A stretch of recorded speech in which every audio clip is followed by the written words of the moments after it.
আশা করছি তোমরা সবাই মন দিয়ে জোরদার পড়াশোনা করছো। আজকে তোমাদের জন্য আবার একটি প্রতিবেদন ক্লাস নিয়ে এসেছি। এটা হলো প্রতিবেদন ক্লাস নম্বর 11। এর আগে তোমাদের জন্য 10টা প্রতিবেদন করে দিয়েছি। এটা হলো প্রতিবেদন ক্লাস নম্বর 11। তোমাদেরকে টোটাল আমি 40টা প্লাস প্রতিবেদন করিয়ে দেব 25 তারিখের মধ্যে। এই টার্গেট নিয়ে আমি এগোচ্ছি, তোমরা সাথে থাকো এই আশাই করি। তো চলো শুরু করে যাক। আজকের প্রতিবেদনের টপিক হলো ভারতীয় মহিলা ক্রিকেট দলের প্রথম বিশ্বকাপ জয়। আমি একটা শিরোনাম দিয়েছি ঐতিহাসিক বিজয়। ঐতিহাসিক বিজয়, ভারতীয় মহিলা ক্রিকেট দলের প্রথম বিশ্বকাপ। ভারতীয় মহিলা ক্রিকেট দল 2 নভেম্বর 2025 তারিখে দক্ষিণ আফ্রিকাকে 52 রানে, কত রানে? 52 রানে পরাজিত করে প্রথমবারের মতো আইসিসি মহিলা ওডিআই বিশ্বকাপ জয়লাভ করে ইতিহাস গড়েছে। এটা তো তোমরা সবাই সকলে লিখতে পারবে। কত তারিখে? 2 নভেম্বর। কত রানে পরাজিত করেছে? 52 রানে পরাজিত করেছে এবং প্রথমবারের মতো আইসিসি বিশ্বকাপ জয়লাভ করেছে। এই বিজয়কে কেন্দ্র করে সারা দেশ উৎসবের সুরে মেতে উঠেছে। এই বিজয়কে কেন্দ্র করে সারা দেশ উৎসবের সুরে মেতে উঠেছে। সাফল্যের নেপথ্যে রয়েছেন সাহসী অধিনায়ক হারমানপ্রীত কৌর। প্রথমে দিয়ে দিলাম কবে, কোথায়, কী হয়েছে, প্রথমে দিয়ে দিলাম। এবার ঘটনাটা লিখব। দক্ষিণ আফ্রিকার টসে জিতে প্রথমে ফিল্ডিংয়ের সিদ্ধান্ত নেই, কিন্তু শেফালি ভার্মার 87 রান। শেফালি ভার্মা কত রান করেছিল? 87 রান করেছিল। এবং দীপ্তি শর্মার অলরাউন্ড প্রতিভা 55 রান।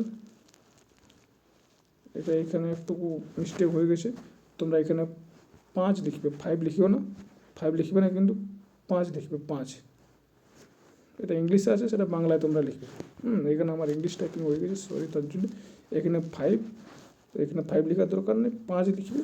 পাবলিক 39 উইকেট দ্বারা পরিচালিত ভারতের ব্যাটিং লাইন আপ 50 ওভারে 7 উইকেটে 298 রান করে।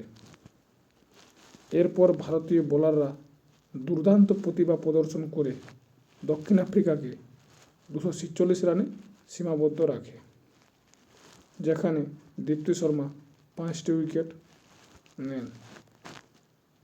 তাহলে দক্ষিণ আফ্রিকাকে 246 রানে সীমাবদ্ধ রাখে, যেখানে দীপ্তি শর্মা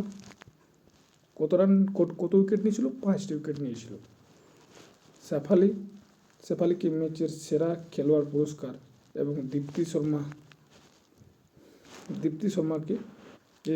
শর্মাকে টুর্নামেন্টের সেরা খেলোয়াড় পুরস্কার প্রদান করা হয়।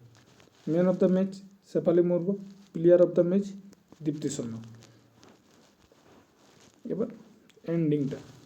এই অভূতপূর্ব সাফল্যকে সম্মান জানাতে বিসিসিআই 51 কোটি টাকা নগদ পুরস্কার ঘোষণা করেছে।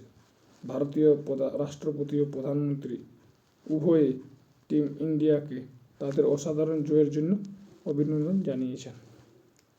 এই ঐতিহাসিক জয় ভারতীয় মহিলা ক্রিকেটের নতুন যুগের সূচনা করেছে, যা প্রজন্মকে অনুপ্রাণিত করবে। এই ছিল আজকের 11 নম্বর রিপোর্ট রাইটিং ক্লাস।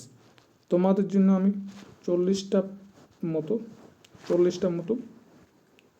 মতো রিপোর্ট রাইটিং প্রতিবেদন ক্লাস করাই দেব এবং 30টা প্লাস রিপোর্ট রাইটিং। আর ট্রান্সলেশন তো করাচ্ছি, ট্রান্সলেশন মোটামুটি অনেকগুলো হয়ে গেছে, মোটামুটি ধরে রাখতে পারো 50টা প্লাস ট্রান্সলেশন হয়ে গেছে।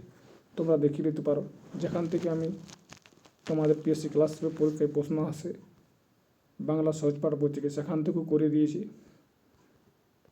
আমার এই প্রতিবেদনটা কেমন লাগলো তোমরা একটু কমেন্ট করে জানাও, সাথে থেকো। আর ভালো লাগলে একটু সাবস্ক্রাইব করে দিও, পাশে থেকো, কমেন্ট করে জানাও তোমাদের কোন কোন বিষয়ের উপর প্রতিবেদন চাই। ঠিক আছে, দেখা হবে পরের ভিডিওতে।